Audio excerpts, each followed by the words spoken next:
O hello everyone, welcome to my channel. This is Ravichandra UPSC CSC. देखिए आज वैसे तो इंडिया पाकिस्तान का मैच है, तो सब लोग वो देखने में बिजी रहेंगे, पर मैं एक ऐसे टॉपिक पे वीडियो बनाना चाह रहा था। काफ़ी समय से मैं ट्राई कर रहा था कि आईपीसी को जब मैं रीड करूं काफ़ी थोरोली और काफ़ी ज़्यादा जब मैं उसको डीपली रिसर्च करूं, तो मैं आपके लिए एक टॉपिक बनाऊं बेसिकली रेप के ऊपर। एक ऐसा टर्म शायद जिससे कोई भी व्यक्ति अभी अनजान नहीं होगा, कि सिर्फ इंडिया की बात नहीं है, सिर्फ हम इंडिया में बात नहीं कर रहे कि रेप एक ऐसा टर्म है जिससे हर कोई अवेयर है। पूरी दुनिया में रेप के बारे में कई प्रोविजंस हैं, कई केसेज ऐसे हैं जो मतलब almost all over the world we know the things कि रेप होता क्या है। पर जो रेप आप जानते हो, the manner in which you know about the rape is something that is different, जो आपको आईपीसी में पढ़ना है। IPC means Indian penal code, जो 1860 की है, भारतीय दंड संहिता जिसको बोलते हैं। उसमें जो रेप के डेफिनेशंस हैं, जो रेप होता है उसमें क्या रेप है क्या नहीं है, what amounts to rape, what does not amount to rape, ये भी बहुत मैटर करता है। हर चीज़ रेप नहीं हो सकती ना। तो इसके ऊपर एक पर्टिकुलर मूवी भी बनी थी, सेक्शन 375, 375, जिसमें आपको रीचा चड्डा और यू नो अक्षय खन्ना मिल जाएंगे। उन्होंने मूवी जब बनाई थी तो काफ़ी अच्छी मूवी, ज़रूर देखिएगा। इस वीडियो को देखने के बाद देखिएगा और चीज़ें आपको समझ में आ जाएंगी। तो इस पार्टिकुलर वीडियो में जो आपको लगभग आधे घंटे की बनने वाली है, मैं इसमें आपको आईपीसी के एक एक प्रोविजंस को बताऊंगा। रेप के ऊपर आईपीसी क्या कहता है, मैरिटल रेप के ऊपर आईपीसी क्या कहता है, मैरिटल रेप होता क्या है जो इतना ज़्यादा न्यूज़ में रहता है अभी। मैरिटल रेप बहुत ही ज़्यादा न्यूज़ में रहता है, marital rape. And being a law student, being a UPSC student, मेरे को ये दोनों चीज़ें रिलेट करके पढ़ाना आसान हो गया है। यूजुअली लॉ के स्टूडेंट्स के बच्चे जो इस यूपीएससी के पैटर्न को है वो ऐड नहीं कर पाते कहीं ना कहीं, पर एक्चुअली मैंने दोनों का इसमें है, तो फिर वो चीज़ कंबाइन करके बताया। लॉ का भी जो पर्सपेक्टिव है, जो यूपीएससी का पर्सपेक्टिव पूछने का रहता है हमेशा, वो दोनों को कंबाइन करके जब पढ़ोगे तो आपको मज़ा आ जाएगा करेंट कॉन्टेक्स्ट को जब आप समझोगे। इसके अलावा हम समझने का ट्राई करेंगे आखिर मैरिटल रेप इतना न्यूज़ में है। इसके बाद एक और टर्म आती है, वो है गैंग रेप। गैंग रेप मोर हीनियस क्राइम देन रेप। इसके बारे में बात करेंगे, आखिर कौन से सेक्शंस कहते हैं, क्या बातचीत है। स्टार्ट करते हैं, वीडियो को पूरा देखिएगा। Not as a law student, not as a UPSC student, not as a SSC student, as a human being आपको ये वीडियो देखना चाहिए। आपको पता होना चाहिए रेप का मतलब पूरा। It can happen with any bird in the India, it can happen with your, I don't no, it can happen anywhere. कहने को तो कहते हैं हर 20 मिनट में रेप होता है, हर 10 मिनट में रेप होता है इंडिया में।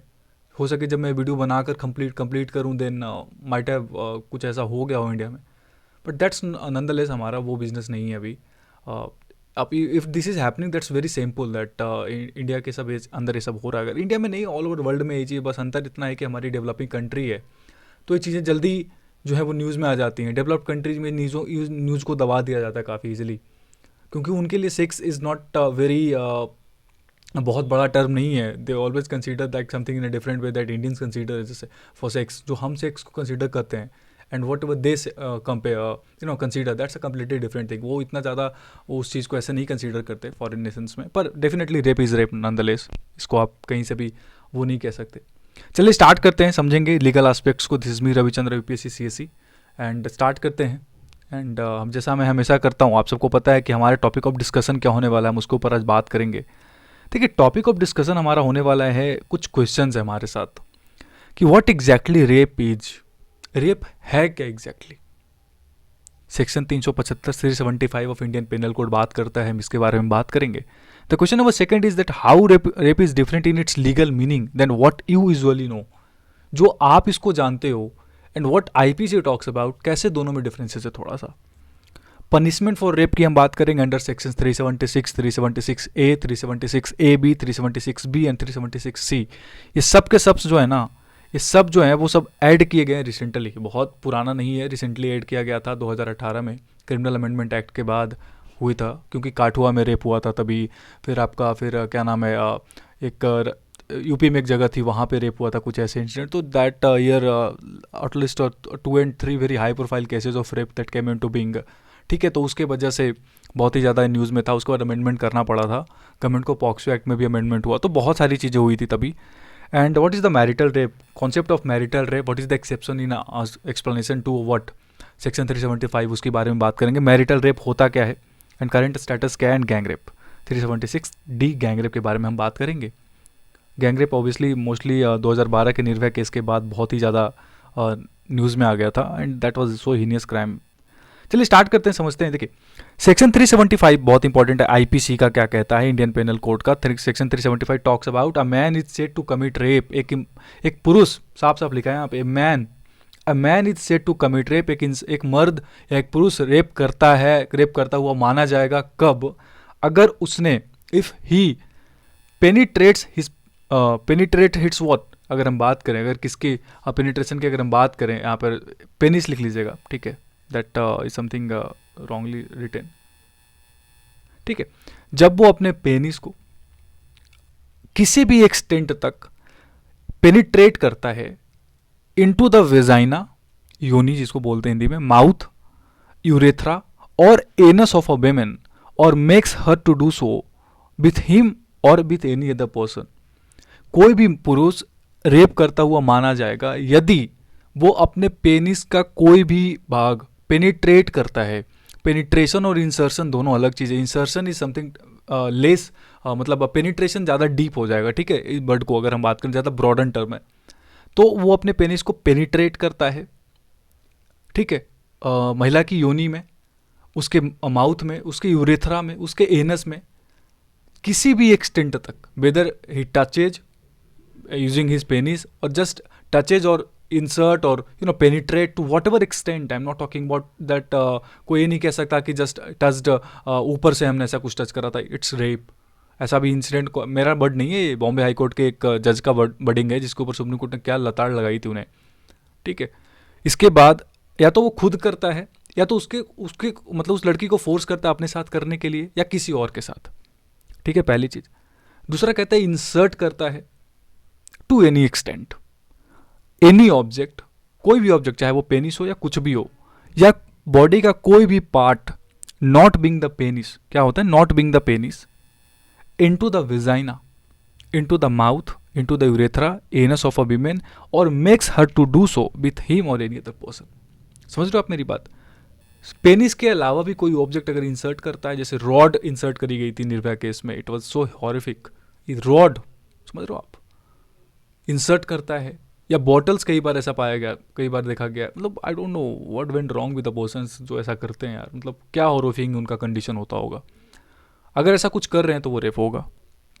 आगे इस और भी चीज़ कहता है, manipulates any part of the body of a women, एक महिला का शरीर का कोई भी भाग इस तरीके से मैनिपुलेट किया जाता है, मड़ोड़ा जाता है, तोड़ा मड़ोड़ा जाता है, so as to cause penetration into the vagina, ताकि उसके वेजाइना में आप, मतलब उसको इस तरीके से उसके बॉडी को मैनिपुलेट कर रहे हो कि उसके वेजाइना में आपका पेनिस पेनिट्रेट होता है, या उसके यूरेथ्रा में, या उसके एनस में, या किसी भी बॉडी के पार्ट में, या तो अपने साथ या किसी और के साथ, ठीक है। या फिर अपना माउथ, अगर कोई मर्द या पुरुष अपना माउथ लगाता है उसके वेजाइना के पास, एनस में, यूरेथ्रा में ऑफ अ वुमेन, और makes her to do so with him और एनी अदर पर्सन, रेप होगा। अब किस किस कंडीशन, चलिए ये सब इंसिडेंट्स हुए, इन व्हाट कंडीशंस, किन सर्कमस्टांसेस में हम बात करेंगे बेसिकली, तो देयर आर 7 सर्कमस्टांसेस, वो आपको पता होना चाहिए कि अगर इन 7 सर्कमस्टांसेस में चीज़ें हो रही है तो वो रेप में आएगा। पहला, अगेंस्ट हर विल, उसकी इच्छा के खिलाफ, अगेंस्ट हर विल, उसकी इच्छा नहीं है, उसकी इच्छा नहीं है, मतलब अगर कोई ये कह दे कि मेरी इच्छा नहीं है, वो खत्म हो गया वहीं पे, उसके बाद आप कुछ बोलने लायक भी नहीं हो, just do not talk over that. अगर उसकी इच्छा के विरुद्ध आपने ऐसा चारों में से कोई इंसिडेंट किया है, इट्स अ रेप। या तो उसके कंसेंट के खिलाफ, मतलब उसकी इच्छा है, the women has given you direction and what ever you call that कि yes I am interested, but उन्होंने कंसेंट नहीं दिया, कंसेंट इन द सेंस कि अभी तक अग्री नहीं करा उन्होंने कि मैं ठीक है अभी इसी पल रेडी हूँ, या फिर after 2 hours, after 3 hours, but she said that I am interested, मतलब मेरी विल है, पर उसने कंसेंट नहीं दिया अभी तक। फॉर एग्जाम्पल, आपकी वाइफ है, या आपकी, सॉरी वाइफ नहीं, वाइफ की केस तो अलग बात करेंगे, मैरिटल रेप में आपकी एक मान लो एक लड़की है, that her age is 24 years, and she is your girlfriend, और वो कहीं से आ रही है जॉब करके, and she is so tired, but you said यार कि नहीं, just I am so romantic for that, for a moment, let's celebrate, let's enjoy the moment, and she said that I am okay with that, I am not saying that मैं I am not interested in romantic night today, but not now, after 2 and 3 hours let me gate fresh and all, थोड़ा सा सोना है मुझे पहले 1 घंटे, उसके बाद whenever I get free then, because ऐसा अगर कहती हैं, and you try, you are actually committing a rape, because she had said, मतलब she said that basically that she is interested, but she has not given you the consent so far. उसने अभी तक consent दिया नहीं है आपको, but you tried, then you are actually committing a rape. Got it? Thirdly, with her consent, ठीक है, उसने consent भी दे दिया, इच्छा भी दे दी, पर वो consent आपने उसको ऐसे थ्रेट में रखकर, या उसके किसी भी पर्सन को जिसको भी इंटरेस्ट है, उसके फैमिली हो सकता है, उसको आपने डेथ का थ्रेट दिया या किसी तरीके का हर्ट का थ्रेट देकर, मतलब मार देंगे, पीट देंगे, कुछ ऐसा थ्रेट देकर उसके साथ कंसेंट लिया, then it's a rape. Fourthly, with her consent, फिर से कंसेंट दिया उसने, पर व्हेन द मैन नोज, जब वो इंसान जानता है, वो पुरुष जानता है कि वो उसका हस्बैंड नहीं है, और उसने एक कंसेंट दिया क्योंकि उसको ये लग रहा है कि वो जिसके साथ सेक्सुअल इंटरकोर्स करने वाली है वो उसका पति है, पर मर्द को पता है कि, या पुरुष को पता है कि वो उसका पति नहीं है, या उसको कुछ ऐसा करके बिलीव करवाता है कि मैं ही तुम्हारा पति हूँ, now let's have a sexual intercourse with me, then it's a rape. आगे पढ़ेंगे. आगे कहता है fifthly, with her consent, consent दिया उसने, पर जब कंसेंट दे रही थी तब वो उस मेंटल स्टेट में नहीं थी. लेट्स से उसको आपने कुछ ऐसा सब्सटेंस खिला दिया, पिला दिया, नशे में थी, या फिर that moment she wasn't in a so conditional moment, मतलब उस कंडीशन में नहीं थी कि वो आपको कंसेंट का मतलब समझ पाए. या कुछ जैसे हमारे इंडिया में एक भांग होता है, टर्म आप जानते हो कि भांग गांजा, उसके पे बाद आपको ना थोड़ा सा मेंटल स्टेट बहुत अलग हो जाता है, खाने वाने के बाद नशा एकदम अजीब तरह का नशा आता है, वो आप कुछ भी सोचने के कंडीशन में नहीं रहते हो, एंड दैट मोमेंट ये आपने इंटेंशनली खिलाया, and if she has given you the consent and you have committed a sexual intercourse, then you have committed a rape actually. समझ रहे हो?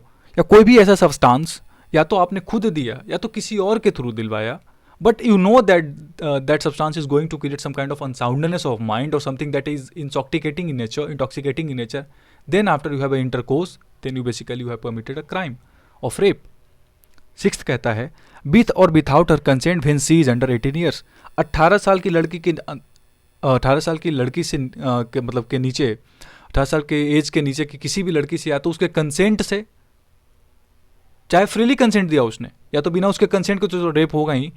अगर उसने कंसेंट दिया है तब भी अगर आपने किया तो वो रेप है, क्योंकि 18 साल की लड़की के नीचे को माइनर माना जाता है इंडिया में, और उसके कंसेंट को लीगल नहीं माना जाता, क्योंकि वो उस कंडीशन में नहीं होती, सोचने समझने के कंडीशन में. आई डोंट नो, इसको 18 को लिटरली चेंज करने की जरूरत आ गई, that is what I feel, because 18 years से नीचे की लड़कियों का रेप और उनका वॉलेंट्री कंसेंट कई बार पाया गया है.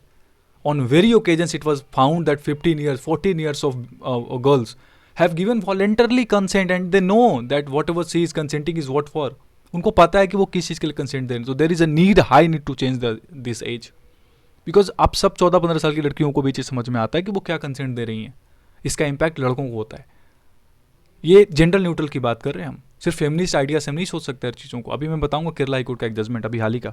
सेवेंथली क्या कहता है, when she is unable to communicate consent. मान लो किसी और मोमेंट में वो कंसेंट नहीं दे पा रही, मान लो लेट्स ऐसा है कि वो मतलब बोल नहीं पाती है और वो आपके इशारे नहीं कर पा रही है, या फिर किसी और मोमेंट में आपने उसका मुंह ऐसा मान लो एकदम से आवाज़ नहीं आ रहा है, कुछ भी ऐसा हो, unable to communicate consent and if you have committed sexual intercourse, then basically आपने क्या करा है, रेप करा है. ये चीज़ें हो गई. अब देखिए वेजाइना एक इंपॉर्टेंट चीज़ है, वेजाइना के बारे में आपको मैं बता देता हूँ. वेजाइना का मतलब सिर्फ ये नहीं होता है that the inner part of the vagina, जो अपर पार्ट होता है जिसको लेबिया मजोरा भी कहते हैं, द अपर पार्ट, वो भी एक तरीके का योनि का जो बाहर का अंश है उसको भी इसको में कंसीडर किया जाता है. और दूसरी चीज़, अगर कंसेंट दी गई है तो वो वॉलंटरली कंसेंट होना चाहिए, किसी तरीके का फोर्स में नहीं. कंसेंट का मीनिंग होता है एक, वो अलग चीज़ है, तो आपको ये चीज़ पता होना चाहिए. अब देखिए एक और चीज़ आपके लिए बहुत इंपॉर्टेंट है, एक बहुत ओकेजन्स पे पाया गया है कि provided that the women who does not physically resist to the act of penetration shall not by the reason only of the fact be regarded as consenting to sexual activity. कई बार courts में ये देखा गया है कि यार जब मैं कर रहा था sex, then the women did not resist में, उस मतलब the women did not resist में कहने का मतलब कि उस लड़की ने या उस लेडी ने रेसिस्ट नहीं करा, मतलब रोका नहीं आपको कहीं से भी, ना उसने आपका मुंह नोचा, ना तो उसने आपको धक्का दिया, ना तो उसने कुछ किया. पर इसका ये मतलब कहीं से भी नहीं होता है कि उसने अपना इच्छा जाहिर कर दिया. ये बात बहुत इंपॉर्टेंट. अगर मैं ये कह रहा हूँ कि that person is not a good leader, इसका मतलब नहीं कि उसके पोजीशन पार्टी वाले नेता बहुत अच्छे हैं, नहीं, ये मेरा कहने का मतलब नहीं है. यही चीज़ यहाँ लिखी है. अगर कोई आपको रेसिस्ट नहीं कर रहा है सेक्सुअल इंटरकोर्स के समय, तो इसका मतलब नहीं कि उसने कंसेंट दिया है. पहली चीज़ याद रख लेना आप, इट्स वेरी इंपॉर्टेंट. अब हम बात करेंगे बहुत इंपॉर्टेंट एक्सेप्शन की. एक्सेप्शन 1 है. एक्सेप्शन 1 मेडिकल प्रैक्टिशनर की बात होती है, मेडिकल प्रोसीजर वगैरह में रेप नहीं होता. अगर हम बात करें पेपर मतलब एक्सेप्शन 2 की, जो बहुत इंपॉर्टेंट है, that is the heated argument right now in the country.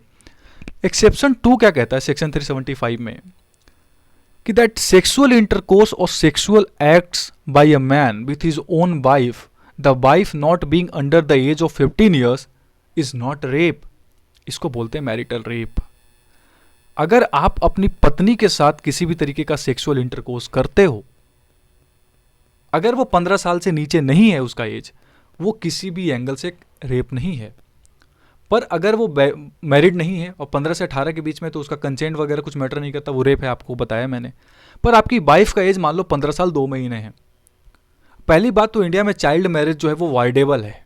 अब कंप्लीट वॉइड नहीं होता कि आपने 15 साल से ऊपर की लड़की से आप शादी कर ही नहीं सकते, या 18 साल से नीचे की शादी कर ही नहीं सकते। अब तो केस हो गई है, मतलब आई डोंट नो बेटर, वो एक्ट अभी आया नहीं है, वो कंप्लीटली जब आ जाएगा तो केस हो ही जाएगा कंप्लीट, जब वो गैजेट में आ जाएगा। अभी उसके ऊपर पूरा मतलब सब कुछ तैयार हो चुका है। पर अगर 15 साल से ऊपर की कोई लड़की है, वाइफ है वो अगर आपकी, तो चाइल्ड मैरिज, पहले ये बात याद रख लेना, वो कहीं से भी वॉइड एव इशू नहीं है, शुरू से ही खत्म नहीं हो जाता, वो वाइडेबल होता है। 18 के बाद आप चाहो तो आप लड़का या लड़की जो भी हो, आप उसको खत्म कर सकते हो। पर अगर 16 साल की लड़की या 15 साल 2 महीने की लड़की जिसके साथ आपकी शादी हो रखी है और वो वाइफ है, अगर आपने उसके साथ सेक्सुअल इंटरकोर्स करा, चाहे किसी भी लेवल का करा, कितना भी फोर्सली करा, वो रेप नहीं है इंडिया में। That is what the marital rape. ये है मैरिटल रेप।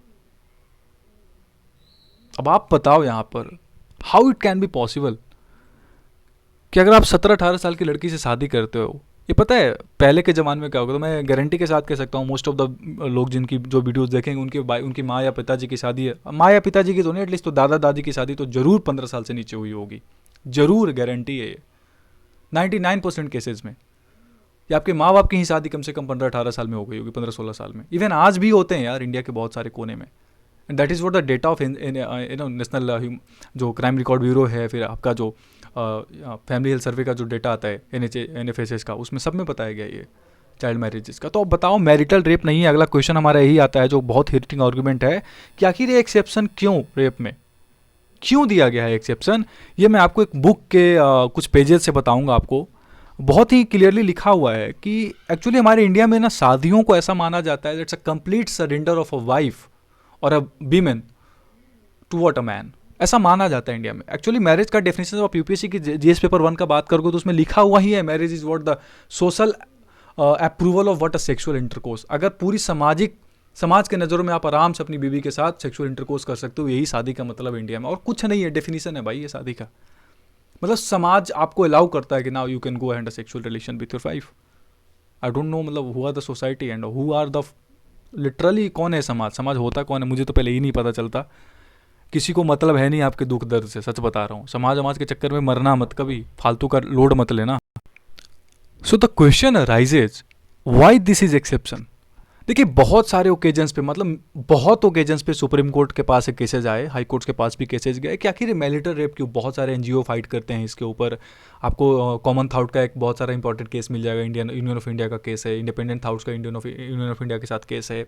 अभी रिसेंटली एक जजमेंट आई है, उसमें भी मैरिटल रेप के ऊपर बात करी गई है बेसिकली, जो आपको मैं यहाँ पे बताऊंगा क्या हुआ है। देखिए मैरिटल रेप की जहाँ तक हम बात करते हैं ना कि आखिर ये क्यों है, तो उसका सबसे बड़ा कारण ही यही था कि जब शादियाँ होती थी पहले तो बहुत कम एज में हो जाती थी, तो लोगों को लगा कि ऐसे तो सारे के सारे ही बच्चे, उनसे जो बच्चे होंगे वो सब रेप्ड चिल्ड्रन माना जाएगा, तो इस वजह से एज को ना ऐसे देखा गया। पर now the time has come जहाँ पे हमें इस एज को बढ़ाने की ज़रूरत है। मैरिटल रेप बहुत बड़ा इंपॉर्टेंट मैटर करता है, पर उसमें बहुत सारी चीज़ों को ध्यान में रखते हुए, अगर सिर्फ ये कहकर कि लड़कियां ही मैरिटल रेप की विक्टिम होंगी और बाद में उसका ब्लैकमेलिंग भी होता है, बहुत गलत इंपैक्ट भी पाया जाता है कि कई बार रिलेशनशिप्स में शादी के बाद कुछ और भी इशूज़ होते हैं तो फिर उसमें मैरिटल रेप लग जाएगा। खैर ये चीज़ को ध्यान मद्देनजर रखकर कानून बनाना चाहिए।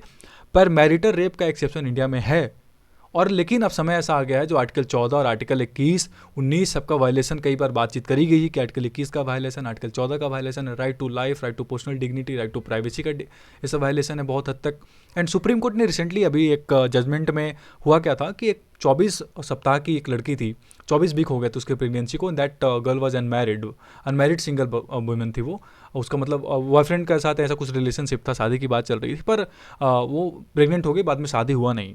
तो 24 वीक हो गए और इंडिया में 20 वीक तक आपको क्या है अलाउ है करने का, मतलब अबॉर्शन, फिर अभी 20 से 24 वीक बढ़ा दिया गया, पर अंडर सर्टन सर्कमस्टांसेज। पर अब दिल्ली हाईकोर्ट ने डिनाई कर दिया था उनकी प्रेगनेंसी को कि आप 24 वीक की हो गई तो प्रेगनेंसी आपको डिनाई करी जाती है, मतलब अबॉर्शन आप नहीं करा सकते।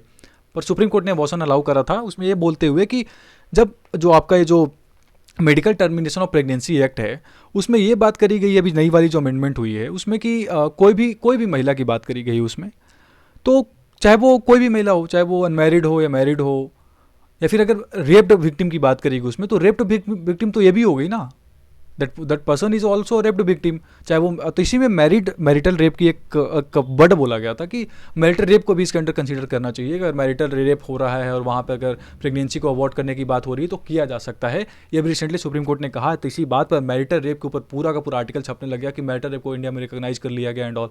ऐसा कुछ नहीं है, सुप्रीम कोर्ट रिकॉग्नाइज नहीं कर सकती उसको, करेगी वो पार्लियामेंट ऑफ इंडिया पास करके कानून। जब उसमें उन्होंने कानून में पास करके लिखेंगे that marital rape in India is an offence. अभी तक नहीं है, अभी तक एक्सेप्शन एक्ट जो आपका जो 375 का एक्सप्लेनेशन 2 है उसमें एक्सेप्शन दिया हुआ है ये। ठीक है, ये था कॉन्सेप्ट मैरिटल रेप का। आगे चलेंगे। अब देखिए ये सब सारी बातें होंगी, पनिशमेंट की हम बात करेंगे जब हमने इतना सारा देख लिया। पर कुछ चीज़ें जाने से पहले एक मैं केस का आपको बताता हूँ कि स्टेट ऑफ यूपी भर से बाबुलनाथ का केस था एक बहुत इंपॉर्टेंट, जिसमें सुप्रीम कोर्ट ने एक बात कही थी कि penetration not ejaculation is the sine qua non for the offence of rape. इस वर्ड को ध्यान से सुनिएगा मैं क्या कह रहा हूँ। Sign qua none, sign qua none मतलब होता है कि एक बहुत ही इंपॉर्टेंट नेसेसरी एस्पेक्ट। तो इस केस में state of UP versus Babulnath के केस में सुप्रीम कोर्ट ने कहा था कि पेनिट्रेशन होना इंपॉर्टेंट है, ना कि इजैकुलेशन। इजैकुलेशन इज द मतलब जब आपका स्पर्म आपके पेनिस से आउट हो जाता है तब वो इजैकुलेशन बोलते हैं, उस मोमेंट को इजैकुलेटिंग मोमेंट बोलते हैं। कि जब आप रेप कर रहे हो, चाहे आप ट्राई कर रहे हो या फिर कुछ ऐसा मोमेंट जी रहे हो जिसमें आपको पता है कि आपने रेप तरह का कमिट करा है, पर आपको लगा कि नहीं, आप मतलब पेनिट्रेट करने के बाद आपको एहसास हो गया कि नहीं यार मैंने रेप करा है ना, मैं बाहर कर लेता हूँ एंड आई एम ओके, तो आप ऐसा कुछ नहीं होगा। चाहे आपका इजैकुलेशन हुआ हो या नहीं हुआ, वो मैटर ही नहीं करता। मैटर करता है कि आपने वो 7 सर्कमस्टांसेज में और 4 जो कंडीशंस हैं उसमें से किसी एक को फुलफिल करा नहीं करा है कि नहीं करा। तो आपने पेनिट्रेशन कर दिया, पहला ही चीज़ कर दिया कंप्लीट, इट्स अ रेप। इस बात को ध्यान में डाल लीजिएगा। पार्शियल और स्लाइटेस्ट पेनिट्रेशन, चाहे वो यूरेथ्रा का हो, लैबिया मजोरा का हो, वो क्या है, एक रेप है। ठीक है, तो हम पनिशमेंट फॉर रेप की बात करेंगे। देखिए पनिशमेंट फॉर रेप बहुत इंपॉर्टेंट है।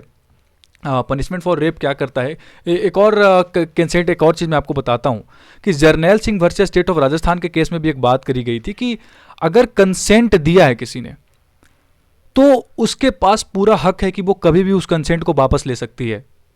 अगर किसी लड़की ने कंसेंट दिया है एंड नाउ सेक्सुअल इंटरकोर्स है तो वो कभी भी अपने कंसेंट को वापस ले सकती है। पर एक सेक्सुअल एक्टिविटी जो सेक्स मतलब ठीक है, आपने कंसेंट भी दी, आपकी बिल भी थी, अब आप वॉलंटरली आप लोगों एक मतलब लीगल हो, 25-26 साल के और आप लीगली आप अगर सेक्स कर रहे हो, पर सेक्स के दौरान आपको अगर एहसास होता है कि नाउ मुझे कंसेंट वापस लेना चाहिए, यू हैव अथॉरिटी, आपके पास पूरी अथॉरिटी एज अ वीमेन, आपने कंसेंट वापस ले, no I am not interested right now, just stop. Penetration हुआ, इजैकुलेशन नहीं हुआ, ठीक है, पर वो रेप नहीं है। कंसेंट लेने का मतलब ये नहीं होगा कि रेप है, पर हाँ अगर उस कंसेंट ले लेती है वापस एंड उसके बाद अगर आप जबरदस्ती करते हो तो एक रेप मतलब फैक्ट को ध्यान में रखते हुए एक रेप कंसीडर किया जा सकता है। ठीक है, ये चीज़ बहुत इंपॉर्टेंट है। Journal Singh versus state of Rajasthan में ऐसी कुछ जजमेंट्स करी गई थी पास, ये भी आपको पता होना चाहिए। रिलक्टेंस उनको शो करने का पूरा पावर है महिला को, पर बीच में रेप नहीं होगा। अगर उसके बाद ट्राई करते तो वो रेप कंसीडर किया जा सकता है। नाउ इट्स टाइम कि हम बात करें पनिशमेंट फॉर रेप की, लेकिन उसके पहले एक और बात मैं आपको बता दूं जो मेरे को याद आ रहा है। एक और चीज़ याद रखिएगा कि अगर कोई लड़की वर्जिन नहीं है, अगर कोई लड़की वर्जिन नहीं है, वो एक तरीके की सेक्सुअल एक्टिविटी में इन्वॉल्व है, ठीक है, उसका सेक्सुअल एक्टिविटी 4 लोग 5 लोग 10 लोग जिसके साथ भी हो, इसका कहीं से भी ये मतलब नहीं है कि वो आपके साथ भी सेक्सुअल इंटरकोर्स के लिए रेडी है। अगर एक पर्सन जो प्रोस्टिट्यूट भी है ना, and if a women is a prostitute, though prostitution is not legal in India, अगर है तब भी आप कहीं से भी ये नहीं कह सकते कि अगर उसका ये लाइक इट्स अ बिजनेस तो आपके साथ भी वो अग्री कर जाएगी, फोर्सफुली आप कर लोगे उसके साथ भी सेक्सुअल इंटरकोर्स। ये नहीं है भैया, इंडिया में इट्स नॉट राइट।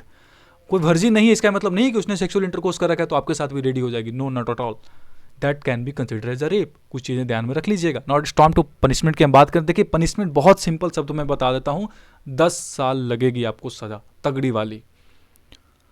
ठीक है, 10 साल से कम की तो सज़ा नहीं होगी, वो बढ़कर आपकी इम्प्रिजनमेंट फॉर लाइफ लगभग 14 साल या 20 साल तक भी हो सकती है, इम्प्रिजनमेंट ऑफ लाइफ।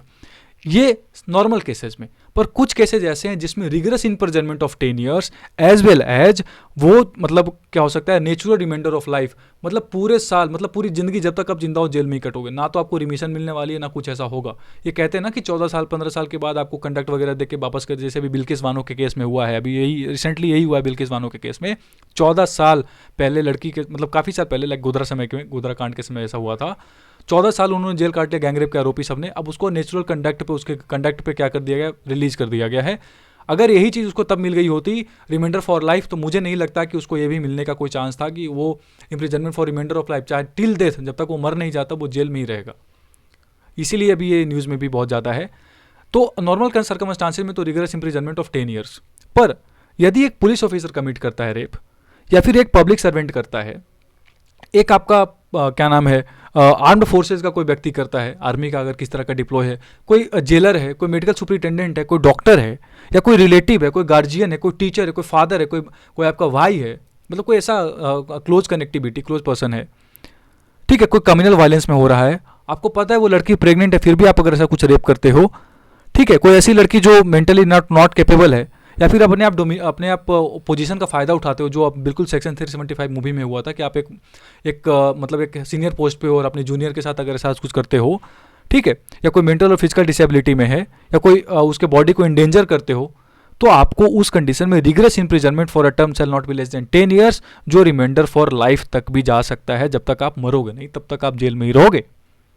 ये बात आप दिमाग में डाल लीजिएगा। एक और चीज़ अभी रिसेंटली ऐड करी गई थी क्या, कि अगर 16 साल की लड़की के नीचे और 12 साल की लड़की से ऊपर के बीच में अगर आप रेप करते हो तो आपको 20 साल तक का सजा का प्रावधान है। ये अभी रिसेंटली ऐड हुई 2018 में, समझ रहे हो आप।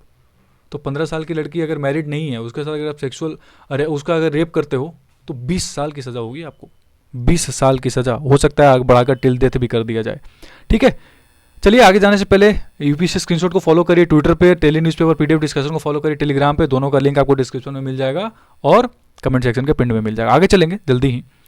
376A भी ऐड करा गई थी। ऐड करने का कारण क्या था, निर्भया का केस। निर्भया केस में जो बॉडी हार्म हुआ था निर्भया को, वो बहुत ही डेंजरस था, बहुत ही दर्दनाक था, अमानवीय बोला जाता है उसको।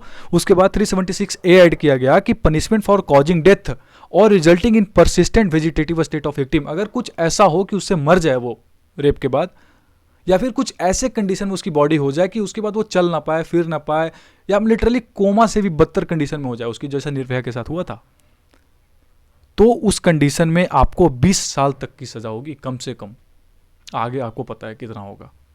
376A भी कहता है कि अगर 12 साल से नीचे की किसी लड़की के साथ रेप होता है, आप सुनते हो यार 8 महीने, 8 साल, 2 महीने, 4 महीने, 10 साल, 5, पता नहीं, I am just literally in shocked, ऐसा होता है, तो 20 साल तक की सज़ा आपका प्रावधान है। जानते हो ये सब क्यों अलग अलग बनाया गया था? सबसे बड़ा कारण ये था कि फैक्ट्स को दिमाग में रखकर, फैक्ट है ना, तो पूरा ये जज का पावर हो जाता है कि वो आपको किस लेवल का जजमेंट दे सकते हैं, पनिशमेंट दे सकते हैं। 20 से बढ़ाकर न जाने कहाँ तक देंगे आपको। ठीक है, 376 भी बहुत इंपॉर्टेंट है आज के समय में। It's very important in today's world. Why I'm seeking today's world बहुत इंपॉर्टेंट क्या है, आजकल महिलाएं क्या होती हैं, या फिर जो इवन डिवोर्स कंडीशन में है, या फिर आपकी जो पत्नी है, वो क्या होता है कि दूर रहती हैं आपसे, लाइक लेट से जॉब करती हैं, उत्तर प्रदेश में रह रहे हो आप, मध्य प्रदेश के, मैं जैसे कोई अगर बिहार का कोई रहता है राजस्थान में है, कोई राजस्थान का बिहार में है, तो इससे होता क्या है कि मान लो सेपरेशन कंडीशन में, चाहे किसी भी कंडीशन में, 376 भी कहता है कि sexual intercourse bye husband upon his wife during separation, वो सेपरेशन चाहे जॉब की वजह से हो या किसी भी कंडीशन में हो, चाहे वो डिवोर्सी कंडीशन में हो या फिर ना हो, पर वो आपसे दूर रहती है, सेपरेशन में रहती है, आपके साथ नहीं रहती, बिना उसके कंसेंट के अगर आप उसके साथ सेक्सुअल इंटरकोर्स करते हो, देन मिनिमम 2 साल की सज़ा तो होगी होगी, 7 साल की एक्सटेंड कर दी जाएगी वो सज़ा, depending upon the fact. Got it? ये आज के समय में बहुत इंपॉर्टेंट है। आजकल सारी महिलाएं, ऑलमोस्ट बहुत सारा मेजर वर्क महिलाओं का क्या है, जॉब में है, तो आपको ये चीज़ पता होना चाहिए। ठीक है, आगे देखेंगे कुछ पर्सन इन अथॉरिटी, जैसे मैंने बोला कि अगर आप कुछ ऐसे 376 कहता है कि अगर आप हायर पोजीशन पे हो, अगर आप जूनियर पोजीशन वाले किसी लड़की के साथ अगर ऐसा कुछ करते हो, या पब्लिक सर्वेंट हो, या जेलर हो, या फिर हॉस्पिटल में हो, तो इन सब में आपको लगभग 5 साल से कम की सज़ा तो कम से कम नहीं होगी, बढ़ाकर 10 साल तक का भी सज़ा का प्रावधान है, लाइबल टू फाइन, वो सब सारी चीज़ें है। ठीक है, वो डिपेंड करता है फैक्ट्स वगैरह पे। देखिए, आगे चलने से पहले एक चीज़ बहुत इंपॉर्टेंट है, वो हमारे आज के समय में बहुत इंपॉर्टेंट क्या हो जाता है कि is promise to marry the victim a misconception of fact mitigating her consent. ये क्वेश्चन क्या कहता है, यूपीएससी का सवाल है कि आज के समय में आप ये देखोगे कि ऑलमोस्ट ऑल केसेस में ऐसा पाया गया है लगभग कि शादी का झांसा देकर दुष्कर्म किया गया। ये आप न्यूज़पेपर में भली भांति भागी वो इस हेडलाइन से। क्वेश्चन यहाँ पे उठता है कि क्या शादी का झांसा देकर दुष्कर्म करना रेप है? अब बताइए आप, क्या रेप हो सकता है? अगर 18 साल से नीचे है, चाहे वो किसी भी में हुआ, वो तो रेप है। 18 साल से नीचे की मैं बात नहीं कर रहा हूँ, मैं 18 साल से ऊपर की एक लड़की की बात कर रहा हूँ। लेट्स से कोई 20-22 साल की लड़की है एंड द पर्सन जिसके साथ वो रिलेशनशिप में वो 35 साल का है। देखिए, it's a very natural aspect कि वो 35 साल वाला मैच्योर ज़्यादा होगा, उसकी मैच्योरिटी लेवल थोड़ी अलग होगी, दुनिया ज़्यादा देखी होगी उसने, ऐसा मान सकते हो आप। तो हम उस कंडीशन को भूल जाते हैं, वो तो कंप्लीटली रेप होगा, उसमें तो मैं बोल ही नहीं रहा। लेट्स से एक 24 साल की लड़की और एक 26 साल का लड़का है, या फिर उल्टा हो सकता है 28 साल की लड़की 24 साल का 25 साल का लड़का है। अगर इस इंसिडेंट को मैं ऐसे समझाऊँ, शादी करूँगा मैं तुमसे, ये मेरा वादा रहा, now let's have sexual intercourse, ये बोलकर आपने सेक्सुअल इंटरकोर्स करा। कोर्ट कहती है कई बार, सुप्रीम कोर्ट भी कही है कई बार, कि जो लड़की 28 साल की है, 27 साल की है, 18 प्लस है, मान लो 20 है, 22 है, या ग्रेजुएशन पास आउट है, ग्रेजुएशन में पढ़ी लिखी समझदार है, उसकी इतनी तो मैच्योरिटी लेवल है कि उसको पता है कि वो क्या करने जा रही है, then tell me how can it be rape? Tell me, कैसे हो सकता है रेप? 18 से नीचे तो रेप है, मैं मान गया। 18 से ऊपर की कोई लड़की 28 साल है, 35 साल है, 20 साल है, 22 साल है, 25 साल है, and if he see so mature कि वो उसको पता है कि वो क्या करने जा रही है, then how it can be rape? बताओ आप। तो बहुत बहुत बहुत सारे ओकेजन्स पे, मैं कह रहा हूँ एक दो ओकेजन्स पे नहीं, ना जाने कितने ओकेजन्स पे इसके ऊपर बातचीत करी गई है कि क्या ऐसे केसेस में हम बोल सकते हैं कि रेप होगा। यहाँ पे दो क्वेश्चन इंपॉर्टेंट है। देखिए, ऑल टुगेदर रेप कह के हम इस पूरे एक्ट को, इस पूरे कानून को एक तरीके से फेमिनिस्ट नहीं बोल सकते। अभी रिसेंटली क्या हुआ, केरला हाईकोर्ट का एक जजमेंट आया कि अगर महिला आपके साथ झांसा देती है शादी का और उसके बाद दुष्कर्म करती है, आपका लड़के का भी तो दुष्कर्म हुआ, ऐसा थोड़ी कि लड़की का ही हुआ सिर्फ, दो इट्स अ वेरी लाफी थिंग, लोग हंसते हैं इस चीज़ को, लड़का का क्या दुष्कर्म हुआ, बट होता है, पोक्सो एक्ट कहता है, ठीक है। तो इसलिए ना, मेरे जैसे लीगल एस्पेक्ट में अगर बात करूँ तो मैं तो यही कहूँगा कि दोनों का होता है रेप। तो जेंडर न्यूट्रल क्यों नहीं है, ये बात करी गई। अब ये बहुत इंपॉर्टेंट है कि केरला हाईकोर्ट ने जो जजमेंट किया है, आज के समय में बात होनी चाहिए जेंडर न्यूट्रल पे। आईपीसी कहता है कि अगर पहले दिन से, एक Deepak Gulati versus state of Haryana का केस, उसमें बहुत इंपॉर्टेंट क्या है कि अगर इनिशियल स्टेज, इस वर्ड को ध्यान रख लीजिएगा, द मोमेंट यू मेट से लेकर सेक्सुअल इंटरकोर्स हो, जब आप रेप केसेस करते हो, मतलब लगभग आपकी रिलेशनशिप अगर 4 साल की और पहले लगभग दूसरे दिन से, कहने का मतलब शुरू था इनिशियल स्टेज, मतलब विद इन 1 वीक 1 मंथ से उस बंदे के माइंड में ये चीज़ था कि मुझे इसके साथ शादी नहीं करनी है, बट जब तक मेरे साथ है तब तक मैं अपने जो लस्ट है उसको पूरी करूँगा, और now I will have a sexual intercourse with the person, with the women. अगर आप ऐसा करते हो तब ये रेप माना जाएगा। ये Deepak Gulati versus state of Haryana का केस है, रेप और कंसेंसुअल सेक्स। अगर कंसेंसुअल सेक्स हुआ है पर पहले दिन से आप श्योर थे कि मुझे इसके साथ शादी नहीं करनी, चाहे कुछ भी सर्कमस्टांसेस हो जाए, तो वो रेप होगा। पर कंसेंसुअल सेक्स था, पर पहले दिन से आपको पता नहीं था, after lots of efforts, at the moment of the end, जब आपको ये लगता है कि now it's not possible for me कि हम इसके साथ प्रोसीड कर पाएँ, लेट से कुछ ऐसा बॉडी हार्म हो जाता है लड़की को, या आपको कुछ बॉडी हार्म हो जाता है, या फैमिली एकदम अगेंस्ट हो जाती है, मरने मारने पे तुल जाती है, बहुत सारी ऐसी सर्कमस्टांसेज आ जाती हैं जब आप कंसेंसुअली, आप दोनों एक दूसरे से अलग हो रहे हो मान लो, तो रेप कंसीडर करना सही नहीं होगा, उचित नहीं होगा, ऐसा कोर्ट का मानना है।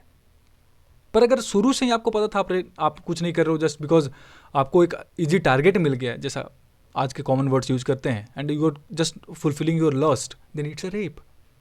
तो ये फैक्ट पे डिपेंड करेगा कि फैक्ट क्या कहता है केस का। अगर फर्स्ट डे से फ्री थे माइंड से, तो आप तो रेप किए। फिर अगर बीच में कुछ ऐसा है तो वो आप केस को कोर्ट को बताइए, कोर्ट उसके बेसिस पे जजमेंट देगा। ये चीज़ नॉर्मल सी चीज़। अब बात करते हैं गैंग रेप की। देखिए, गैंग रेप में क्या होता है, रेप मतलब एक पर्सन, गैंग रेप मतलब एक से ज़्यादा व्यक्ति ने अगर करा है कुछ ऐसा एक्ट, चारों का कॉमन इंटेंशन या पांचों का 10 का कॉमन इंटेंशन था कि मुझे इस लड़की का सेक्सुअल इंटरकोर्स करना, इस लड़की का रेप करना है, उसमें कम से कम 20 साल तक की सजा होगी। अब बाकी आपको आगे पता है कि वो टिल डेथ तक जाएगी, टिल डेथ तक जाएगी वो, अगर एक से ज़्यादा व्यक्ति हैं with common intention. For example, 4 लोग जिसको आप जानते हो and if they are committing rape with women, आप वहाँ से पासर वाई हो, आप वहाँ से पास कर रहे हो या फिर उसके कमरे से बाहर जा रहे हो एंड यू जस्ट सॉ कि उसने ऐसा, वो लोग ऐसा कर रहे थे, आप वहाँ से निकल गए, भले ही आपने वो इंसिडेंट को देखा, पर you are not a rapist. चाहे आप वहाँ पे खड़े हो गए 5 मिनट के लिए, 2 मिनट के लिए, आपको रेपिस्ट नहीं माना जाए, because your intention was not that. You were just what a passer भाई, आप एक पासर भाई थे ना, गुजर रहे थे, पर आपका भी कॉमन इंटेंशन देखो। उसके बाद अगर आपने उस लड़की का रेप करा तो रेप करा ही, वो गैंग रेप, आपके ऊपर गैंग रेप का नहीं, रेप का ऊपर दर्ज होगा मामला। पर अगर कॉमन इंटेंशन था पर आप वहाँ नहीं थे, चले गए थे, बाद में आते हो एंड उससे कि मेरे ऊपर रेप का चार्ज लगेगा, 10 साल की सजा होगी, 20 साल क्यों, पर आपका कॉमन इंटेंशन अगर प्रूफ हो जाता है तो वो गैंग रेप का होगा, सबके ऊपर गैंग रेप का इंसिडेंट लगेगा। देखिए अभी निर्भया केस में क्या हुआ था, एक व्यक्ति माइनर था उसमें, बाकी उसमें माइनर नहीं था, तो जो माइनर था वो लगभग 2 महीने कम था बस मेजर होने से, तो उसको मेजर ट्रीट नहीं किया गया, माइनर ट्रीट करके उसको 3 साल की सजा हुई, उसके बाद उसको वापस छोड़ दिया गया। पर बाकी लोगों को कॉमन इंटेंशन प्रूफ हुआ और उन सबको हैंग किया गया, ये बात आपको पता है ना, ठीक है। 376 DA punishment for gang rape, अगर 16 साल से नीचे की लड़की के साथ करते हो तो भाई आपको पता है कि लगभग इम्प्रिजनमेंट फॉर लाइफ, एंड उस केस में हर किसी को टिल डेथ, मतलब ये नहीं कि 16 साल से नीचे की लड़की है तो आपको रेप का कमीशन केसेस लगेंगे, नहीं। अगर 16 साल के नीचे की लड़की के साथ गैंग रेप हुआ है तो आपको पूरी जिंदगी डेथ तक वहीं बितानी पड़ेगी, 20-22 साल नहीं, पूरी जिंदगी आपको वहीं बितानी पड़ेगी। अगर 12 साल से नीचे की लड़की के साथ किया है तो भी आपको हेवी पनिशमेंट के साथ सेक्शन 376 DB के अंदर पूरी लाइफ टाइम वहीं बितानी पड़ेगी कोर्ट जेल में, ठीक है। ये थे गैंग रेप। और रिपीटेड ऑफेंडर्स, बार बार अगर आप ऐसा कुछ ऑफेंस कर रहे हो तो आपको पूरी जिंदगी कहाँ बितानी पड़ेगी, जेल में बितानी पड़ेगी, 376E। एक चीज़ और जाते जाते बता देता हूँ, 377 क्या था, अननेचुरल ऑफेंसेज। अननेचुरल ऑफेंसेज मतलब जिसको नेचुरल ऑफेंसेज नहीं माने, मतलब जो नेचुरल ऑफेंसेज नहीं वो अननेचुरल ऑफेंसेज है। फॉर एग्जांपल ऐसा नेचर में माना जाता है कि एक पुरुष और एक महिला के बीच में एक सेक्सुअल इंटरकोर्स होता है, पर now the times are now the time is changing basically in a very rapid way, and hormonal changes की वजह से क्या हो रहा है कि एक मैन भी एक मैन से अट्रैक्ट हो सकता है, एक फीमेल भी एक फीमेल से अट्रैक्ट हो सकती है, जिसको हम लोग बोलते हैं LGBTQ कम्युनिटी, लेस्बियन, गे, ट्रांस, जो आपका ट्रांस कम्युनिटी है, उसमें इस तरह की कम्युनिटी के ऊपर एक नवतेज सिंह जौहर का 2018 का जजमेंट आप सबको पता है बहुत अच्छे से। उसमें ये बोला गया कि 377 को कम्प्लीटली कॉन्स्टिट्यूशनल से, मतलब वो जो क्या था, असंवैधानिक करार दिया गया कि अब कोई भी अननेचुरल ऑफेंस नहीं माना जाएगा। अगर एक पुरुष के साथ सेक्सुअल इंटरकोर्स करता है तो कहीं से भी अननेचुरल ऑफेंस नहीं माना जाएगा। 10 साल तक की सजा का जो प्रावधान था उसको खत्म कर दिया गया है इसके अंदर। इस बात को आप लोग दिमाग में डाल लीजिएगा। So this was all about the video, जो रेप, गैंग रेप और नेचुरल ऑफेंसेज और मैरिटल रेप का स्टेटस की बात हुई है। अभी मैरिटल रेप इंडिया में रिकॉग्नाइजेबल नहीं है, ये बात मैंने आपको बता दिया। अबॉर्शन का केस था वो भी बता दिया। Thanks for watching, please share the video, जितना हो सके शेयर करिए लोगों से, सबको पता होना चाहिए केसेस के बारे में, अपने अधिकार के बारे में।